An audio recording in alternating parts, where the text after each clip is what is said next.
तो हमने अभी तक बात की डिज़ाइन स्टेज की, और जब हम डिज़ाइन के बाद किसी चीज़ को फील्ड में लेके आते हैं उस स्टेज की।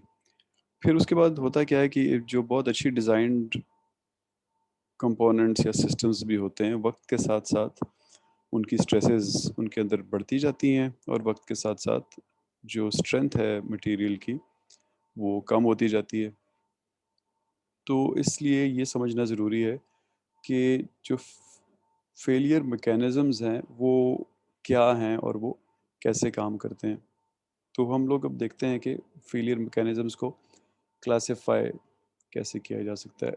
जनरली स्पीकिंग 2 बड़े-बड़े ग्रुप्स में आप या बड़ी-बड़ी कैटेगरीज़ में क्लासिफाई कर सकते हैं। एक को हम कहते हैं ओवर स्ट्रेस मैकेनिज़म्स, जहाँ पे फेलियर इसलिए होता है कि जो आप फ़ोर्स अप्लाई कर रहे होते हैं उस कंपोनेंट पे, या स्ट्रेस अप्लाई कर रहे होते हैं उस कंपोनेंट पे, वो उसकी डिज़ाइन स्ट्रेंथ से या उसके अंदर जो स्ट्रेंथ बची होती है उससे ज़्यादा हो जाती है। अब ये फेलियर जो है ये हो सकता है कि अगर आप वो स्ट्रेस हटाएं या फोर्स हटाएं तो ये फेलियर ख़त्म हो जाए और वो कंपोनेंट अपनी शक्ल में वापस आ जाए। और दूसरा जो ब्रॉड कैटेगरी है उसको कहते हैं wear out mechanisms. Wear out का मतलब कि इतना ख़राब होना कि वो अपनी शेप लूज़ कर जाए। तो जो वेयर आउट मैकेनिज़म्स होते हैं वो कुछ इस तरह के होते हैं कि स्ट्रेसेस जो हैं वो इरिवर्सिबल डैमेज करती हैं, और ज़रूरी नहीं है कि एक ही वन गो के इवेंट में हो, ये ग्रेजुअली भी होता है। अब इस चीज़ को ज़रा साइंटिफिकली समझने के लिए मैं बहुत ज़्यादा टेक्निकल डिटेल से गुरेज करते हुए स्टिल मैं चाहता हूँ कि आपको कुछ बड़ी बड़ी बात यहाँ पे समझ आ जाए।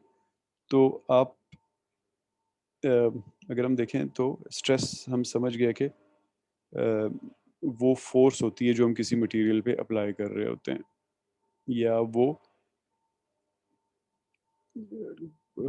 अब डिपेंडिंग ऑन के मटेरियल क्या है, वो कोई भी ऐसा लोड हो सकता है जो कि उस मटेरियल को बर्दाश्त करना पड़े, जिसके बारे में हमने बात की कि वो डिज़ाइन स्टेज पे कुछ और होता है, हो सकता है प्रैक्टिकली ज़्यादा हो जब उसको फील्ड में लेके आएँ, और वक्त के साथ साथ एजिंग के साथ साथ वो और बढ़ता जाए। और स्ट्रेन वो तब्दीली होती है जो उस मटेरियल में आ रही होती है। जैसे फॉर एग्जांपल आपने किसी चीज़ के ऊपर मटेरियल रखा तो वो दब गया, तो उस दबने को हम स्ट्रेन कहते हैं। तो जितना जितना आप स्ट्रेस बढ़ाते जाएंगे, मटेरियल स्ट्रेन करता जाएगा। ये एक नॉर्मल फिनोमेना है किसी भी इंजीनियरिंग मटेरियल में या इंजीनियरिंग कंपोनेंट में। अब एक जब तक ये चलता रहता है कि स्ट्रेस डाली जाए, स्ट्रेन आए, लेकिन जब स्ट्रेस हटाई जाए तो स्ट्रे अब मटेरियल अपनी पुरानी स्टेट में वापस आ जाए, तो इस चीज़ को या इस रीजन को हम कहते हैं ये इलास्टिक रीजन है। यानी जब भी हम स्ट्रेस हटाएंगे तो स्ट्रेन जो भी हुआ था मटेरियल वो वापस अपनी ओरिजिनल शेप में आ जाएगा। अब एक पॉइंट आता है स्ट्रेस का। अब इसमें आपने याद रखना है कि स्ट्रेस हम डिज़ाइन स्ट्रेस की भी बात कर रहे हैं, इन फील्ड में जो स्ट्रेस मिल रही है उसकी भी बात कर रहे हैं, और जो स्ट्रेसेस फिर लाइफ के साथ साथ बढ़ जाती हैं उसकी भी बात कर रहे हैं। तो फिर एक टाइम आता है at the end of elastic region जिसको हम यील्ड पॉइंट कहते हैं। यहाँ पे फिर अब अगर आप स्ट्रेस बढ़ाएंगे तो जो स्ट्रेन्स क्रिएट होंगी वो रिवर्सिबल नहीं होंगी। यानी अब उसकी अगर शक्ल चेंज होगी तो वो फिर चेंज ही रहेगी, वापस नहीं आएगी। जैसे फॉर एग्जांपल आप आपके पेन के अंदर एक स्प्रिंग होता है ना, बॉल पॉइंट के अंदर, उसको निकालें और थोड़ा सा खींचें तो वो वापस अपनी जगह पे आ जाता है। फिर थोड़ा सा खींचें, थोड़ा ज़्यादा खींचें, वापस आ जाता है। लेकिन अगर आप बहुत ज़्यादा फोर्स अप्लाई कर दें, दूर अपने हाथ ले जाएं उसको खींचते हुए, तो फिर वो वापस नहीं आता, वो एक लंबी सी तार बन जाती है, वायर सी बन जाती है। तो यील्ड पॉइंट के बाद वो रीजन आ जाता है जिसको प्लास्टिक रीजन कहते हैं। तो इलास्टिक रीजन का मतलब कि चीज़ अपनी ओरिजिनल शक्ल में वापस आ जाएगी जब स्ट्रेन ख़त्म होगी, स्ट्रेस हटाई जाएगी। और प्लास्टिक रीजन का मतलब कि इस रीजन में जब आप आ जाएंगे तो फिर आपकी स्ट्रेन्स वापस शेप वापस नहीं आएगी, स्ट्रेसेस से प्रोपोर्शनली आप अपनी ओरिजिनल शेप को रीगेन नहीं कर सकेंगे। और प्लास्टिक रीजन के भी एंड पे एक टाइम आता है कि मटेरियल रप्चर कर जाता है, यानी मटेरियल टोटली गिव अप कर देता है और आप अपने जो कंपोनेंट होता है वो अपना काम करने के काबिल नहीं रहता है। तो कुछ इस तरह का एक मैकेनिज्म सा होता है। अब इसके अंदर बहुत सारी टेक्निकल डिटेल्स हैं। फॉर एग्जांपल ये जो यील्ड पॉइंट है, ये इसको अगर आप स्ट्रेट लाइन यहाँ पे लेके जाएं तो यहाँ पे जो पॉइंट बनेगा उसको yield stress of the material कहते हैं। अब किसी मटेरियल की यहाँ पे आ जाएगी, किसी की यहाँ पे आ जाएगी, तो इट रियली डिपेंड्स के आप कौन सा मटेरियल इस्तेमाल कर रहे हैं। इसी तरह ये जो कर्व है, ये कर्व, इस कर्व से अगर आप इसके वर्टिकल और हॉरिजॉन्टल कंपोनेंट्स को रिजॉल्व करें तो हम यंग्स मॉडुलस निकाल लेते हैं, जो कि अगेन एक किसी भी मटेरियल का फोर्स को सस्टेन करने का एक मेजर होता है। इसी तरह ये प्लास्टिक रीजन जो है ये यूनिफॉर्म नहीं होता है, इसके अंदर एटलीस्ट दो डिविजन्स होती हैं। ब्रिटल जो कंपोनेंट्स होते हैं या पार्ट्स होते हैं या जो मटेरियल्स होते हैं, जैसे फॉर एग्जांपल ग्लास, तो वो उसमें ये बहुत लंबा नहीं होता प्लास्टिक रीजन, डिफॉर्मेशन नहीं होती, बस वो फोर्स जो ही मिलती है वो टूट जाता है और फौरन रप्चर हो जाता है। लेकिन कुछ ऐसे कंपोनेंट्स होते हैं, मेटल्स, जिनमें प्लास्टिक रीजन में शुरू में डिफॉर्मेशन होती है और मटेरियल की स्ट्रेंथनिंग शुरू हो जाती है, यानी मटेरियल कुछ जगहों पे बहुत ज़्यादा हार्ड हो जाता है। अब ये कोई अच्छी बात नहीं होती क्योंकि ये यूनिफॉर्म हार्डनेस नहीं होती, ये कुछ पार्ट्स में हार्डनेस होती है जिसकी वजह से मटेरियल मज़ीद डिटेरियोरेट होता जाता है। और उसके बाद नेकिंग रीजन शुरू हो जाता है जिसमें ज़ाहिर है कुछ पार्ट्स हार्ड हुए तो बाकी पार्ट्स फिर कमज़ोर हो जाते हैं, तो वो कमज़ोर पार्ट्स किसी वक्त भी रप्चर को लीड कर सकते हैं। तो कुछ कंपोनेंट्स में नेकिंग का पार्ट लंबा होता है, कुछ मटेरियल्स में जो मटेरियल हार्डनिंग का पार्ट होता है वो लंबा होता है। इसी तरह इलास्टिक रीजन में भी जस्ट मैं बहुत इंजीनियरिंग डिटेल्स में नहीं जा रहा क्योंकि सब इंजीनियर्स नहीं है हमारी क्लास में, लेकिन जस्ट जो लोग डिटेल्स में इंटरेस्टेड हों उनके लिए बड़ी बड़ी बात के इसके अंदर भी इलास्टिक रीजन्स के अंदर भी बकलिंग हो सकती है किसी टाइम पे। अब रियली डिपेंड्स कि आपका मटेरियल किस तरह का है, वो किन मैन्युफैक्चरिंग प्रोसेस से गुजरा है, उसके अंदर कौन कौन सी इम्परफेक्शंस वगैरह हैं। तो अगर हम इस क्लासिफिकेशन को, इसकी कुछ एग्जांपल्स देखें तो ओवर स्ट्रेस फेलियर्स की एग्जांपल्स हैं। For example brittle fracture. अब ये क्या है, इनको हम थोड़ी देर में देखते हैं। डक्टाइल फ्रैक्चर, ब्रिटल का मतलब होता है टूटने वाली चीज़, एकदम टूटने वाली चीज़। डक्टाइल का मतलब होता है ऐसी मटेरियल जिसको हम खींच के लंबा कर सकते हैं। जैसे आयरन होता है इन इट्स ओरिजिनल शेप, उसको एक्चुअली आप हाथ से भी ज़्यादा ज़ोर लगाएं तो वो स्ट्रेच हो जाता है। ईल्ट के बारे में हमने बात की पहले। बकलिंग का मतलब होता है आम जुबान में मुड़ जाना। इंजीनियरिंग में भी मोर और लेस यही मतलब होता है कि एक जगह पे कहीं वायलेंट फोर्स आए तो वो स्पेशली स्लेंडर ऑब्जेक्ट्स जो हैं वो मुड़ जाते हैं। फिर इसी तरह लार्ज इलास्टिक डिफॉर्मेशन, इलास्टिक जैसे हमने अभी बात की, वो डिफॉर्मेशन जो वापस आ जाती है। इसी तरह इंटरफेशियल डीएडेशन, इसी तरह वेयर आउट फेलियर्स में वेयर, कोरोजन, इनको हम थोड़ी देर में देखते हैं क्या चीज़ है। Dendritic growth, interdiffusion, fatigue, crack propagation, यानी कोई क्रैक आया तो आगे कैसे बढ़ता है। डिफ्यूजन, यानी कोई प्रॉब्लम आता है तो वो कैसे डिफ्यूज़ होता है पूरे मटेरियल के अंदर। इस तरह रेडिएशंस, फटीग, क्रैक इनिशिएशंस और क्रीप। और इसके साथ हम एक और क्लासिफिकेशन का अगर बेसिस देखना चाहें तो वो नेचर ऑफ फेलियर से रिलेट होता है, क्योंकि जो हमें पता है कि जो इफ़ेक्ट्स हैं स्ट्रेसेस के वो बहुत सारे फैक्टर्स से इन्फ्लुएंस होते हैं। जैसे उस पार्ट की ज्योमेट्री क्या है, जैसे अगर वो बहुत लंबा नहीं है तो फिर आप प्रॉब्ली क्रैक नहीं होगा। अगर वो गोल है तो स्ट्रेसेस यूनिफॉर्मली उसके ऊपर नहीं पड़ रही तो पॉइंट लोड्स आएंगे उसके ऊपर एंड सो ऑन। इसी तरह मटेरियल की प्रॉपर्टीज़, यानी कुछ मटेरियल्स मुख्तलिफ किस्म के डैमेजेस को मुख्तलिफ तरह रिएक्ट करते हैं, इस तरह उसकी मैन्युफैक्चरिंग कैसे हुई, ऑपरेटिंग एनवायरनमेंट क्या थी। तो जो आपकी स्ट्रेसेस हैं जो कि फेलियर को ट्रिगर करती हैं, वो मैकेनिकल भी हो सकती हैं, इलेक्ट्रिकल भी हो सकती हैं, थर्मल भी हो सकती हैं, रेडिएशन भी हो सकती हैं, और केमिकल भी हो सकती हैं, और इनका कम्बिनेशन भी हो सकता है।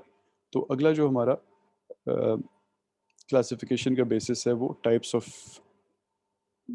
फेलियर्स या स्ट्रेसेस में है। जैसे फॉर एग्जांपल मैकेनिकल फेलियर्स जो हैं वो इलास्टिक और प्लास्टिक डिफॉर्मेशन उनके अंदर आता है, बकलिंग आती है, ब्रिटल और डक्टाइल फ्रैक्चर्स आते हैं, क्रैक्स आते हैं, क्रीप आती है। इसी तरह इलेक्ट्रिकल फेलियर्स में electrostatic discharge, dielectric breakdown, इन सबको तो नहीं, लेकिन इनमें से कुछ को हम थोड़ी देर में देखते हैं कि होते क्या हैं। Junction breakdown, hot electron injection, surface and bulk trapping, surface breakdown. इसी तरह थर्मल फेलियर्स में हीटिंग बियॉन्ड क्रिटिकल टेम्परेचर्स, इसी तरह थर्मल एक्सपेंशन एंड कॉन्ट्रैक्शन। फिर रेडिएशन फेलियर्स में बहुत सारे मटेरियल्स होते हैं जो रेडिएशन को मुख्तलिफ तरह से रिस्पॉन्ड करते हैं। इसी तरह केमिकल फेलियर्स जिनमें कोरोजन यानी जंग वगैरह लग जाना और इस तरह की चीज़ें। तो अब हम जो हमने बहुत सारे फेलियर मैकेनिज्म्स देखे, इनमें से कुछ को देखते हैं हल्की सी डिटेल में कि ये होते क्या हैं। पहले देखते हैं ओवर स्ट्रेस फेलियर मैकेनिज्म्स की कुछ एग्जांपल्स। इलास्टिक डिफॉर्मेशन जैसे हमने अभी थोड़ी देर पहले बात की कि स्ट्रेस जब डाली जाती है मटेरियल के ऊपर तो वो अपनी शक्ल तब्दील कर लेता है, और अगर जो ही आप वो स्ट्रेस हटाते हैं वो अपनी ओरिजिनल शक्ल में वापस आ जाता है। ईल्ड हम कहते हैं उस फेलियर मैकेनिज्म को जहाँ पे स्ट्रेन जो है वो प्लास्टिक नेचर की हो जाती है, यानी इरिवर्सिबल हो जाती है। जब भी आप उसको बियॉन्ड ईल्ड स्ट्रेंथ उसके ऊपर लोड डालते हैं तो जो आपकी डिफॉर्मेशन होती है वो परमानेंट हो जाती है, और जो मटेरियल में चेंज आती है वो परमानेंट हो जाती है।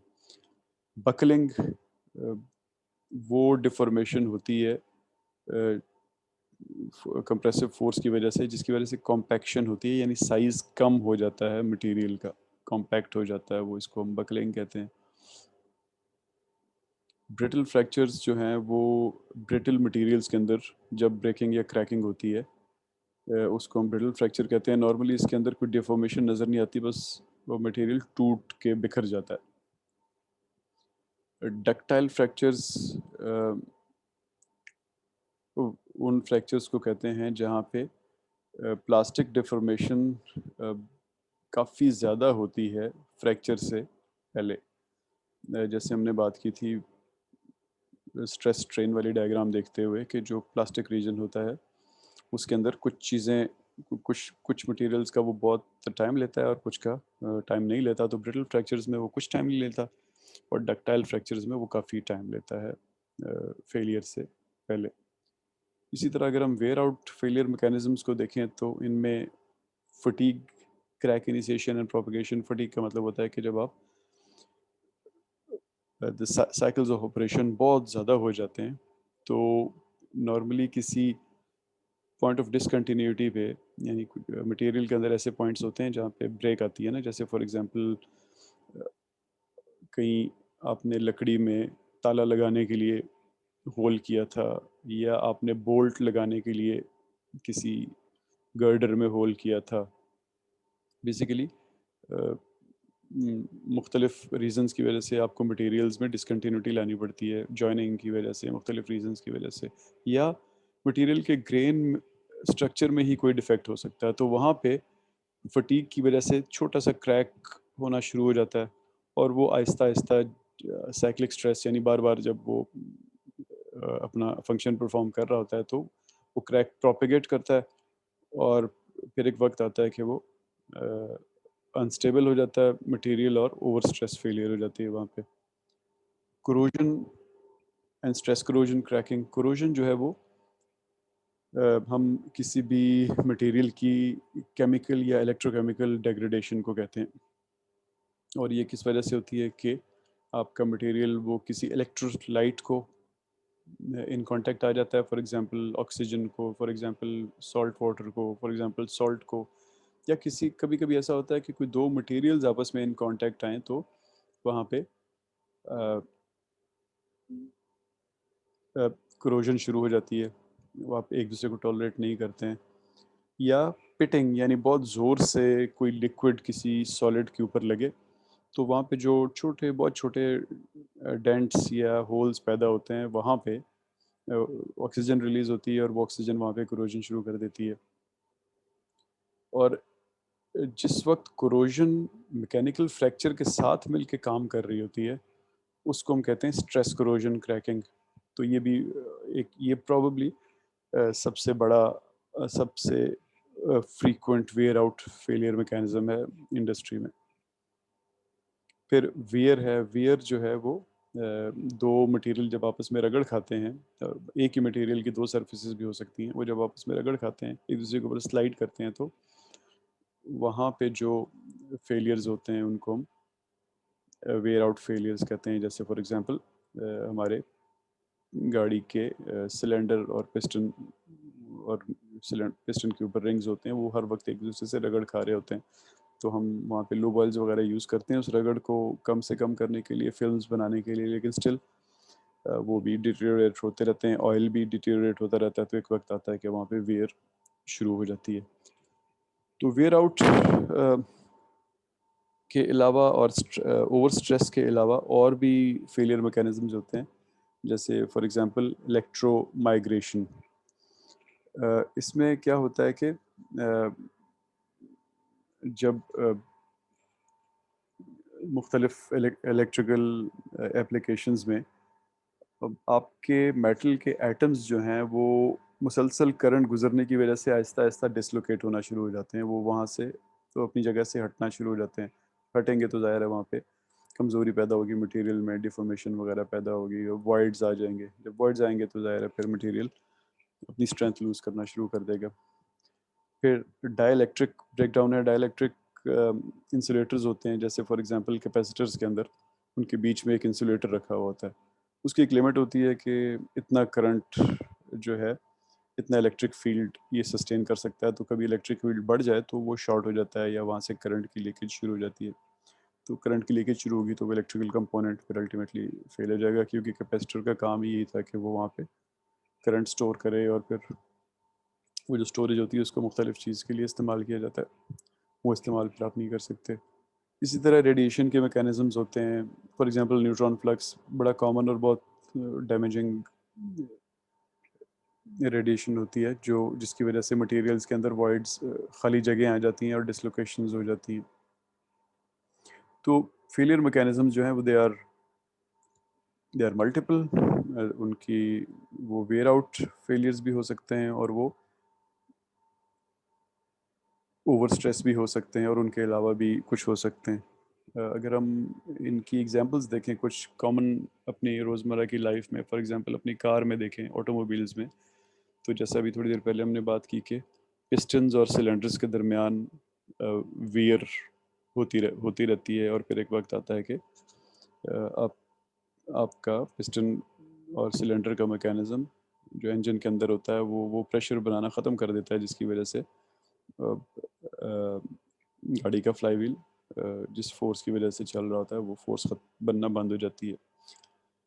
आपके जो रेडिएटर फिन्स होते हैं उनके अंदर से पानी गुजर रहा होता है, वहाँ पे कोरोजन आ जाए तो या तो वो पानी का रास्ता रोक देती है, या वो वहाँ पे छोटे छोटे सुराख हो जाते हैं जहाँ से पानी लीक होता है। शुरू में लीक आपको ज़ाहिर नज़र नहीं आएगा, बहुत छोटा होता है, और वो चूँकि हॉट होता है, गर्म होता है बहुत ज़्यादा, तो जो भी पानी निकल रहा होता है वो एवेपरेट भी हो जाता है, लेकिन वो आपके पानी के जो वॉल्यूम होता है उसको कम करता रहता है और गाड़ी फिर हीट अप होके उसमें बड़ा लॉस भी हो सकता है। इसी तरह आपकी गाड़ी के इंजन ब्लॉक में या वाटर बॉडी में क्रैक्स शुरू हो जाते हैं, क्योंकि इंजन ब्लॉक जो होता है, वाटर बॉडी भी जो होती है, उसके अंदर बहुत डिसकंटिन्यूटीज़ होती हैं, जगह जगह उसके अंदर कंपोनेंट्स लगे होते हैं, कहीं पे कोई ड्राइव जा रही होती है, कहीं पे बोल्ट्स लगे होते हैं, कहीं पे वो इंजन गाड़ी के चेसी के साथ बोल्ट हुआ होता है, वगैरह वगैरह। तो उन डिसकंटिन्यूटीज़ में क्रैक्स शुरू हो जाते हैं। वो क्योंकि गाड़ी की ऑपरेटिंग एनवायरनमेंट जो है वो कभी कभी बहुत हार्श भी हो सकती है, कि किसी खड्डे में लगने की वजह से, किसी कोरोजन वगैरह की वजह से वहाँ पे क्रैक शुरू हो सकता है, और वो आहिस्ता आहिस्ता फिर डेवलप होता है आगे। और वो अगर पानी लीक हो रहा है तो यानी वाटर बॉडी, तो वो आपकी गाड़ी को अगेन हीट अप करके प्रॉब्लम्स कर सकता है। और अगर वहाँ से लो ऑयल लीक हो रहा है तो वो अगेन आपके लिए प्रॉब्लम्स क्रिएट कर सकता है। फिर आपके जो टायर्स होते हैं, व्हील्स होते हैं, उनमें और रोड की सरफेस के दरमियान वियर हो रही होती है, मुसलसल हो रही होती है जब भी ऑपरेशन होता है। इसी तरह आपकी जो बैटरीज हैं उनके अंदर गिल्वानिक, गिल्वानिक का मतलब होता है जहाँ पे दो डिफरेंट मटेरियल्स जो हैं आपस में वो इस नेचर के होते हैं कि वो करोड करते हैं एक दूसरे को जब वो इन कांटेक्ट आ जाएं। तो क्योंकि बैटरीज में एनोड्स और कैथोड्स होती हैं, वो डिफरेंट मटेरियल्स होते हैं, और अगर आप उस पर लिक्विड लेवल सही मेंटेन ना करें तो वहाँ पे गिल्वानिक करोजन शुरू हो जाती है।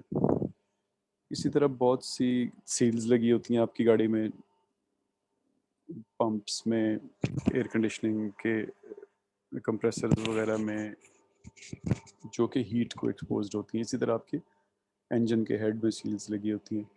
तो वो सील्स आहिस्ता आहिस्ता हीट को शुरू में तो जैसा हमने बात की डिज़ाइन स्टेज पे ठीक चलती रहती हैं, लेकिन एज के साथ साथ वो फिर उस हीट को बर्दाश्त नहीं कर सकती हैं और वहाँ पे थर्मल फेलियर हो जाता है। अब ये जो सारे के सारे फेलियर मैकेनिज़म्स हैं, हम इनको पढ़ इसलिए रहे हैं कि हम देखें कि ये मेंटेनेंस और रिलायबिलिटी के साथ इनका क्या रिलेशनशिप है। Obviously the relationship it goes beyond saying. Maintenance में ये बहुत क्रिटिकल चीज़ें होती हैं, और इन्हीं के बेसिस पे मेंटेनेंस के सारे डिसीजन किए जाते हैं। तो आप जब भी कोई इक्विपमेंट, सिस्टम या इवन कंपोनेंट इस्तेमाल कर रहे होते हैं, तो बहुत सारे फेलियर मैकेनिज़म्स उसके अंदर पहले दिन से शुरू हो जाते हैं, और उसकी लाइफ साइकिल में वो मुख्तलिफ वक्त पे एक्टिवेट होते रहते हैं, बढ़ते रहते हैं। लेकिन अब सारे के सारे वो फेलियर तक नहीं पहुंचते हैं, और लोगों ने, इंजीनियर्स ने, यूज़र्स ने ओवर द डेकेड्स कंपोनेंट्स को, सिस्टम्स को इस्तेमाल कर करके, अब स्टडीज़ कर करके, अब दे नो कि फॉर एग्जांपल एक कार जो है उसमें अगर फेलियर होगा तो क्या फेलियर होगा। तो वो बेसिकली क्लासिफाई कर सकते हैं in terms of probability of occurrence.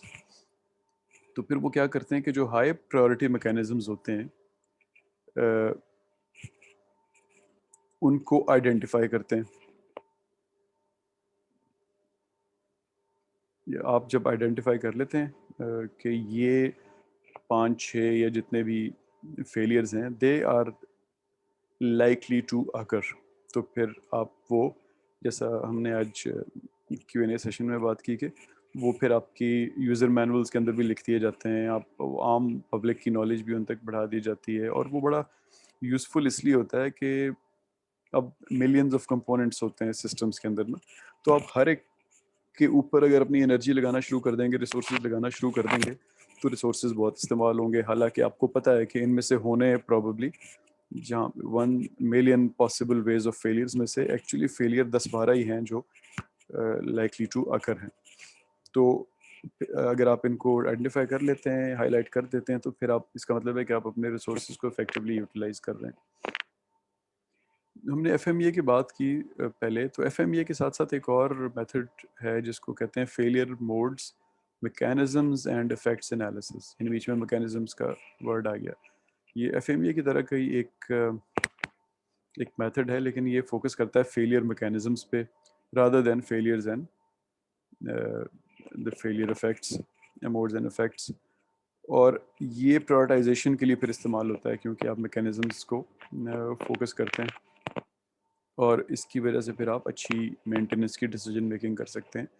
कि चूँकि आप हाई प्रायोरिटी फेलियर्स को आइडेंटिफाई कर चुके होते हैं, लाइकली फेलियर्स को, तो फिर आप अपने मेंटेनेंस एफर्ट्स उस तरफ फोकस करते हैं कि हम उन्हीं पे ज़्यादा तवज्जो देंगे, क्योंकि उनके अकर होने का चांस ज़्यादा है।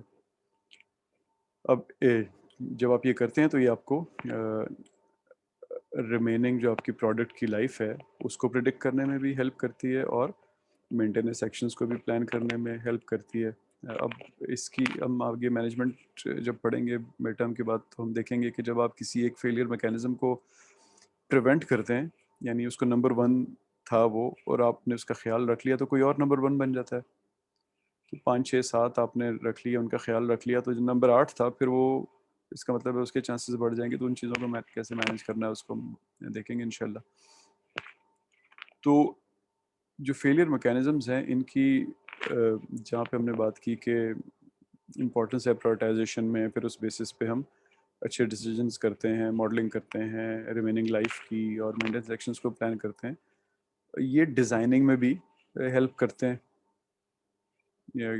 क्योंकि अगर आपको पता चल गया है कि फेलियर मैकेनिज्म्स ये 4 5 बड़े बड़े हैं, तो डिज़ाइन में आपने जो जो हमने शुरू में बात की कि मटेरियल्स की स्ट्रेंथनिंग चाहिए होती है, स्ट्रेसेस को और मटेरियल की स्ट्रेंथ के दरमियान गैप चाहिए होता है, तो वो आप बजाय इसके कि लाखों कंपोनेंट्स में वो गैप दें, आप जो आपने प्रायोरिटाइजेशन की और आपको 10 12 बड़े बड़े फेलियर मैकेनिज्म्स नज़र आए, आप उन जगहों पे वो गैप बढ़ा देते हैं और अच्छे अच्छे मटेरियल सेलेक्ट करते हैं, अच्छे मैन्युफैक्चरिंग प्रोसेसेस यूज़ करते हैं, वगैरह वगैरह, अच्छी वर्कमैनशिप यूज़ करते हैं, तो फिर फेलियर के चांसेस आपकी प्रोडक्ट के कम हो जाते हैं, और इसका मतलब है कि आपकी प्रोडक्ट फिर रिलायबल होती है और कस्टमर उसको ज़्यादा लेते हैं, पैसे ज़्यादा कमाती है आपकी कंपनी। तो ये था जी हमारा आज का discussion topic, system degradation and failure. इंशाल्लाह हम इसका क्यूए सेशन करेंगे। Thank you ji.